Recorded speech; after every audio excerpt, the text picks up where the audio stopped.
इस वीडियो में हम लोग क्यू फैक्टर गुणवत्ता गुणांक जिसको कहते हैं उसको पढ़ेंगे।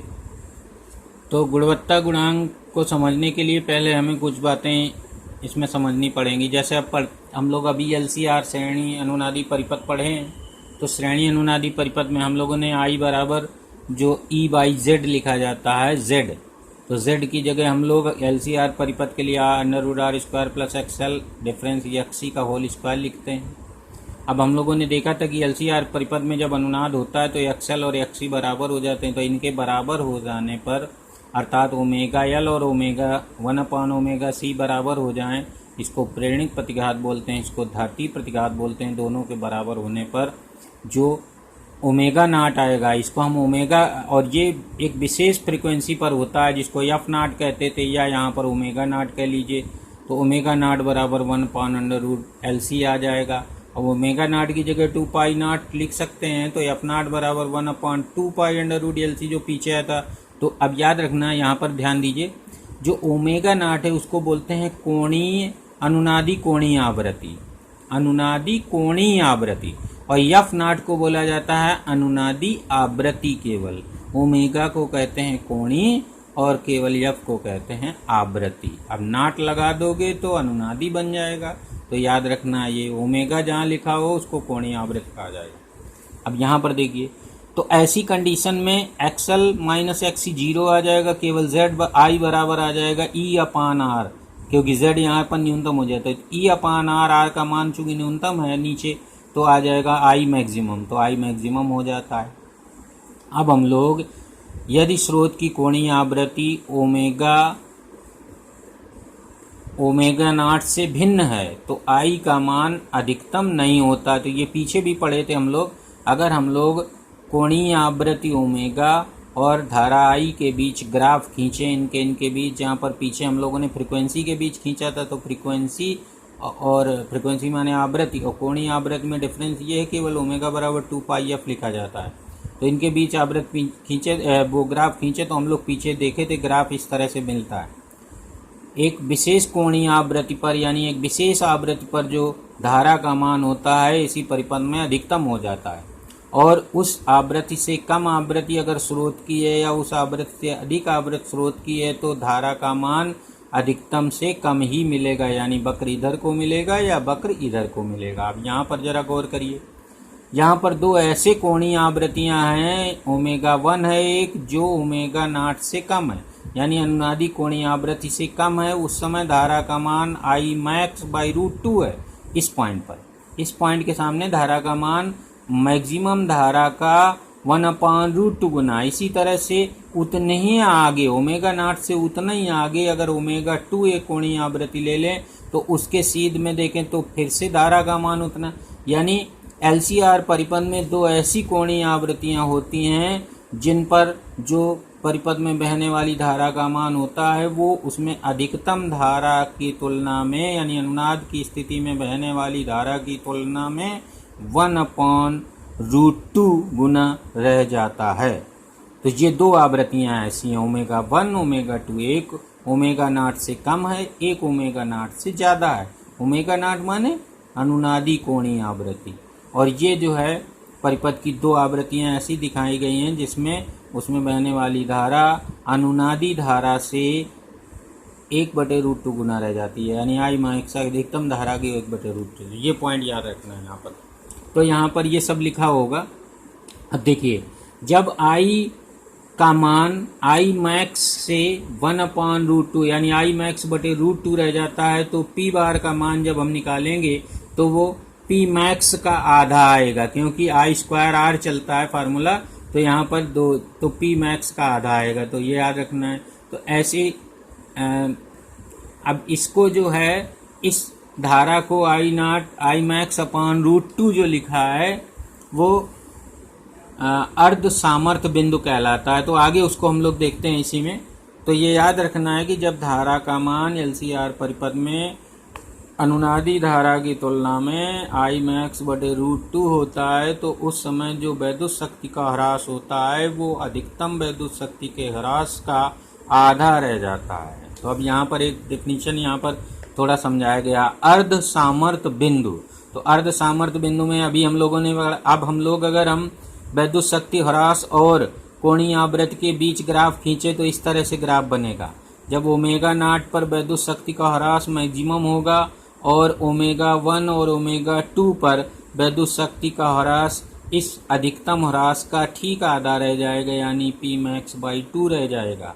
और ये ओमेगा नॉट फ्रिक्वेंसी पर मैक्सिमम और ओमेगा 1 और ओमेगा 2 फ्रिक्वेंसी पर इस मैक्सिमम का आधी वैद्युत शक्ति ह्रास होगी। तो यहाँ पर ये जो ओमेगा 1 पर पॉइंट है और ये जो ओमेगा 2 पर पॉइंट है, इसको बोलते हैं अर्ध सामर्थ्य बिंदु। तो यहाँ पर ओमेगा 1 व ओमेगा 2 को अर्ध सामर्थ्य बिंदु कहते हैं। तो याद रखना, अर्ध सामर्थ्य बिंदु दो ऐसी कोणीय आवृत्तियाँ होती हैं जिन पर LCR परिपथ में व्यय होने वाली जो वैद्युत शक्ति होती है वह अधिकतम वैद्युत शक्ति की आधी होती है, तो उनको बोलते हैं अर्ध सामर्थ्य बिंदु। अब यहाँ पर ये याद रखना, ओमेगा 1 की जो ओमेगा नॉट से डिस्टेंस है ये वाला गैपिंग वो, और ओमेगा 2 की जो ओमेगा नॉट से गैपिंग है, ये दोनों बराबर होते हैं, ये दोनों बराबर होते हैं। तो ओमेगा 1 व ओमेगा 2 ओमेगा नॉट से इधर उधर सम्मित हैं, ये लिख लेना है, ये समझ लेना है लिखना क्या है। तो अब अगर हम इसको ऐसे लिखें, इस बीच के जो गैप को डेल्टा ओमेगा लिख लें, यानी इनके दोनों के बीच का गैप डेल्टा ओमेगा, तो जो ओमेगा 1 होगा वो ओमेगा नॉट में इसको घटा दोगे डेल्टा ओमेगा को, इस गैप को, तो ओमेगा 1 निकल आएगा। तो ओमेगा 1 बराबर लिखा जाता है omega naught minus delta omega. और यहाँ पर ओमेगा 2 अगर निकालना है तो इसमें जोड़ना पड़ेगा, तो ओमेगा 2 बराबर हो जाएगा ओमेगा नॉट पर डेल्टा ओमेगा। अब यहाँ पर अगर हम अब यहाँ डेल्टा ओमेगा क्या, देखिए डेल्टा ओमेगा जो है कहेंगे ओमेगा नॉट माइनस ओमेगा 1 कहेंगे, या इस ओमेगा 2 में ओमेगा नॉट घटाओगे तो डेल्टा ओमेगा जो है, ये याद रखना। अब यहाँ पर ओमेगा 1 और ओमेगा 2 के बीच की दूरी पूरी देखें तो डेल्टा ओमेगा ये यानी 2 डेल्टा ओमेगा हो जाएगा। तो ओमेगा 2 माइनस ओमेगा 1 बराबर हो जाएगा 2 डेल्टा ओमेगा, ये लिखा हुआ है। तो omega 2 minus omega 2 minus omega 1 को कहा जाता है बैंड चौड़ाई, तो इसको बैंड चौड़ाई कहा जाता है। यानी उन दोनों आवृत्तियों, कोणीय आवृत्तियों का अंतर जिन्हें अर्ध सामर्थ्य बिंदु कहा जाता है को बैंड चौड़ाई कहा जाता है, उस परिपथ की बैंड चौड़ाई हो जाएगी। तो ये बैंड चौड़ाई LCR परिपथ की बन गया फार्मूला। अब यहाँ पर जो अनुपात, अगर हम अनुनादी कोणीय आवृत्ति को ओमेगा नॉट से लिखें तो ओमेगा नॉट बटे बैंड चौड़ाई यानी ओमेगा 2 माइनस ओमेगा 1 और omega 2 minus omega 1 delta omega होगा, यानी डेल्टा ओमेगा इसको माना गया था, डेल्टा ओमेगा इसको।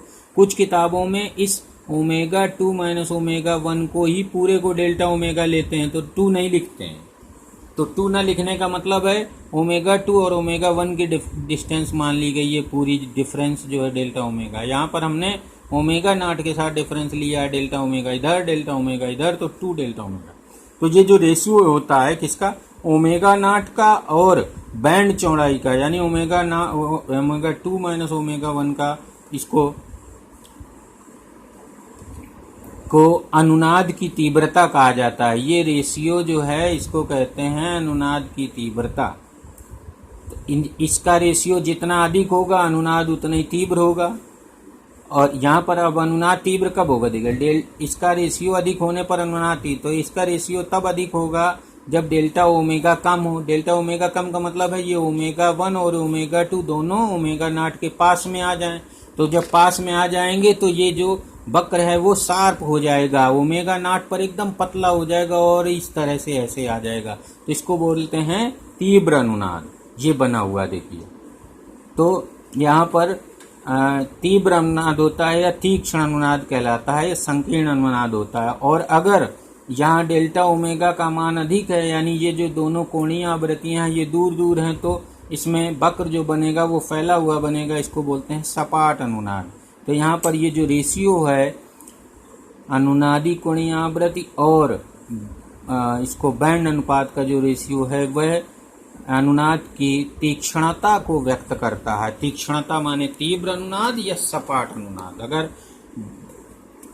बैंड चौड़ाई ज्यादा है तो सपाट अनुनाद होगा, बैंड चौड़ाई कम है तो तीव्र अनुनाद होगा। तीव्र अनुनाद में वक्र पतला मिलता है, सपाट अनुनाद में वक्र चौड़ा मिलता है। बस ये याद रखना है। तो इसको तीक्ष्ण अनुनाद कहा जाता है, इसको सपाट अनुनाद। तीक्ष्ण अनुनाद में ओमेगा 1 ओमेगा 2 ओमेगा नॉट के पास में होते हैं और सपाट में ओमेगा 1 और ओमेगा 2 दूर होते हैं। तो ये याद रखना है। अब यहाँ पर ओमेगा नॉट अपान 2 ओमेगा यानी कोणीय अनुनादी कोणीय आवृत्ति और बैंड चौड़ाई के अनुपात को परिपथ का क्यू फैक्टर कहा जाता है, यानी गुणवत्ता गुणांक क्यू कहते हैं। तो किसी भी परिपथ का या यहाँ पर एलसीआर परिपथ का जो क्यू होता है वो omega naught upon omega 2 minus omega 1 यानी अनुनादी कोणीय आवृत्ति और बैंड चौड़ाई के अनुपात के बराबर होता है। तो ये याद रखना है इसका। अब यहाँ पर वो कुल मिला के जो ये समझ लीजिए कि ये जो क्यू फैक्टर है, जो गुणवत्ता गुणांक है, वह एलसीआर परिपथ के अनुनाद की तीक्ष्णता को व्यक्त करता है, यानी अनुनाद तीक्ष्ण है, तीव्र है या सपाट है।